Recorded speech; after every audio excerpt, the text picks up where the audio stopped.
Steelers Nation, let's talk straight. The Pittsburgh Steelers are heading into a matchup that's got a whole lot more behind it than just a primetime slot. Sunday Night Football under the lights at Acrisure Stadium, Steelers versus Packers. And for all the headlines you might expect, one storyline feels like it should be front and center, but somehow isn't. Aaron Rodgers, now donning a different uniform, going up against the team where he built his legacy. But if you ask him, it's just another game. No revenge narrative, no bitter feelings, no chip on the shoulder.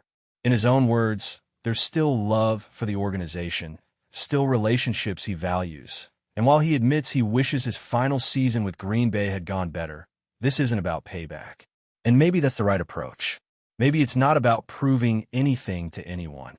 But make no mistake, this game has all the ingredients for drama. On paper, these are two evenly matched teams, both dealing with their fair share of inconsistency, both searching for an identity in the thick of the season. And that, more than anything, is what makes this matchup worth watching. Because games like these, they're decided not by talent alone, but by surprise, by the element of doing something unexpected. And if we're being honest, that's something the Steelers have rarely leaned into. Too often, they've waited until their backs were against the wall to try anything bold. They hold back, stay predictable, and only pull out the creativity when there's no other choice. But why wait until desperation sets in? Why not take the field with something new? Think back to the game in Dublin against the Vikings. That was a matchup that looked dead even from the start. But what separated the Steelers that day was their unpredictability. Minnesota had no idea what was coming. Six-man, sometimes seven-man offensive lines, new formations, disguised intentions. It was a masterclass in doing the unexpected. And that's what coaching is supposed to be. Not just proving you've been right all along. Not just sticking to the same playbook because it's safe. Coaching is about winning. And the best way to win in this league is making sure your opponent has no idea what you're about to do. Take a look at what Arthur Smith's been doing offensively. Against Cincinnati, he rolled out formations that had defenders scratching their heads. He moved pieces all over the field, kept the Bengals off balance, and had that defense, already weakened without Trey Hendrickson, struggling to adjust. That's what game planning looks like. That's what it means to be a step ahead. Meanwhile, on the defensive side of the ball, the Steelers are stuck in a loop. Julian Edelman, the former Patriots wide receiver, said it best on a podcast. Every time he played the Steelers, it was the same defensive scheme. Linebackers covering the slot, predictable setups, nothing surprising. According to Edelman, he could count on at least 9 catches every time he faced Pittsburgh. And sure enough, what did we see last week? Jamar Chase and T. Higgins running free, slants turning into automatic completions, defenders always a step behind. It's one thing to be exposed. It's another to be predictable. And this defense right now, it's both. Bengals players echoed Edelman's sentiment after the game. Nothing they saw on the field surprised them. It was all on tape, all season long. The Steelers didn't bring anything new, didn't adjust, didn't counter. And that's the kind of stubbornness that loses games. There's no shame in changing things up. There's no weakness in trying something different. In fact, there's strength in being unpredictable. That's how you control a football game. Not by sticking to the same old script, but by writing a new one every week. So what does that look like in practice? It looks like 3 down linemen shutting down the run. It looks like TJ Watt moving all over the field, forcing offenses to find him on every snap. It looks like a surprise roll for Nick Herbig that nobody saw coming. That's how you win. Because trust me, Matt LaFleur, one of the brightest defensive minds in football, is not about to put his game plan on a billboard. The Packers are coming in prepared, and they're not going to hand you anything. If you want to take this one, you're going to have to earn it. And that means stepping out of your comfort zone. Now, it's not just about Sunday night. Look ahead at what's coming. This next stretch is brutal. You've got the Colts and Chargers right after the Packers. Both teams have legit quarterbacks who can torch a defense if given time and space. And if you thought the Bengals were bad, just wait until you have to deal with Justin Herbert, the NFL's current passing leader. Indianapolis? They're bringing more than just a passing game. They've got Jonathan Taylor, arguably the best running back in the league, and he's not someone you can slow down with a soft front. So this game against Green Bay, it's not the end-all. Even if the Steelers manage to pull out a win, it won't mean their problems are solved. Because the real test is what comes after. The real question is whether they've learned anything from the loss in Cincinnati. That wasn't just a defeat, it was a full-on exposure. Every weakness laid bare. Every gap in communication. Every flaw in scheme. And what was the response? Did we hear anything about adjustments? About accountability? Not much. And that's the most troubling part. You can't keep doing the same thing and expecting different results. You can't rotate players just to say you did, only to have your top linebacker come out and say it hurt communication. You got to find balance. You got to build something sustainable.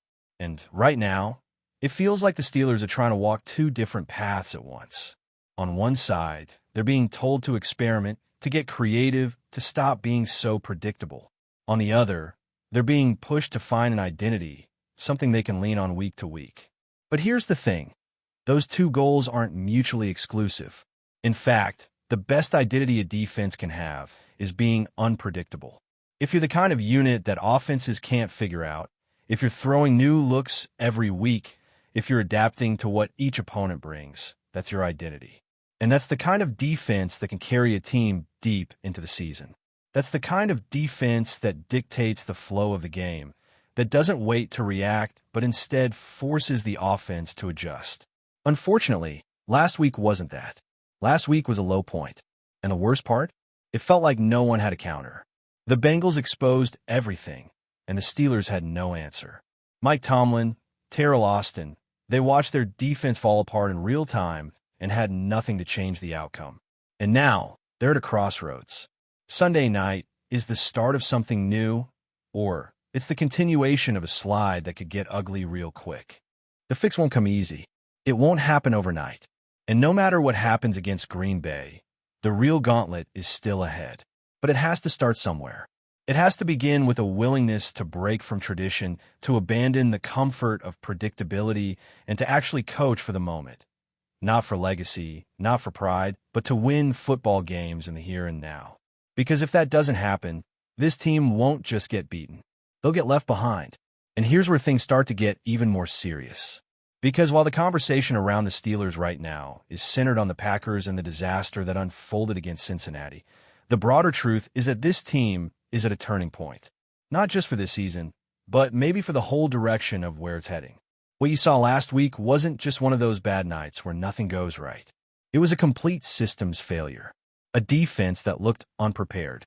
A coaching staff that had no answers. A game that revealed how vulnerable this group really is when faced with an offense that isn't afraid to test them from every angle. And as ugly as it was to watch, it may have been the best thing that could happen, if it forces real change. The next 3 games are a gauntlet. You got Indianapolis, you've got the Chargers, and then you've got the Bengals again. And don't forget, Joe Flacco is still around, still capable, and surrounded by one of the best receiving duos in football. If you thought the tape from Cincinnati was bad, imagine what those upcoming teams are going to do if the Steelers don't shake things up. You think they're not watching? You think they're not licking their chops? They saw the lack of disguise and coverage, the static fronts, the slow communication, the easy completions. They saw linebackers being asked to cover slot receivers like it was 2005. They saw corners giving cushion, safeties biting, and absolutely no adjustment when the game started slipping away. And that's what separates the good from the great in the NFL, the ability to adapt. Because the league doesn't care about your past success, your resume, your highlight reels. It cares about what you're doing now, this week on this snap. That's why coaching can't be about pride. It can't be about defending a system that clearly isn't working. And that's why the question now isn't just about whether the Steelers will fix it. It's whether they even want to. Whether they're willing to blow it up and build something that actually fits the modern game. Because the truth is the pieces are there. The talent is real. TJ, what is a generational player? Minkah Fitzpatrick, when healthy, is one of the smartest and most instinctive safeties in football. Cam Hayward is still a force. There's young blood too. Guys like Joey Porter Jr., Keanu Benton, Nick Herbig. There's speed, there's toughness, there's aggression. But what's missing is cohesion. A plan that brings all those elements together in a way that makes life difficult for an opposing quarterback. And right now, that plan just doesn't exist. What exists is a defense that's reactive, not proactive. A defense that's hoping the other team makes a mistake instead of forcing one. And let's talk about that phrase that gets thrown around so often, identity. What is this defense's identity? Because at the moment, it seems like they don't even know. You want to be physical? You want to be fast? You want to be unpredictable? Pick one and build around it. Right now, it's like they're chasing all three and catching none. One week it's about stopping the run. The next it's about rushing the passer. The next it's about dropping back and protecting the deep ball. But in trying to do a little bit of everything, they're doing nothing particularly well. And that's a dangerous place to be when you're heading into a stretch of games against teams that know exactly what they want to do. Look at Indianapolis. They got a power run game that doesn't just wear you down, it dares you to load the box, to overcommit, and then punishes you with play action. They don't need to be flashy. They just need to keep moving the chains. And they've got the tools to do it. If the Steelers come in soft, if they come in predictable, they'll get steamrolled. Then there's Justin Herbert, a quarterback with arm talent that can pick apart any zone, who will make you pay for every missed assignment, every second of hesitation. If the defense doesn't disguise its intentions, he'll shred it. And then, just when you think it can't get any tougher, you're back up against the Bengals, a team that just embarrassed you. Do you think they're going to ease off the gas next time? Or do you think they're going to double down and go right back to the same plays, the same routes, the same matchups that worked the first time? That's the reality of this league. When teams find something that works against you, they don't stop. They make you prove you can stop it. And if you can't, it's open season. So it needs to change. Everything. The communication, the aggressiveness, the willingness to take risks. You got to stop playing scared. You got to stop relying on a couple of stars to bail you out. Because even the best players in the world can't do it alone. You need a system that puts them in position to thrive. You need movement, confusion, pressure. You need to make the offense think twice before they snap the ball. Right now, there's none of that. Right now, you're telegraphing your intentions and letting offenses tee off on you.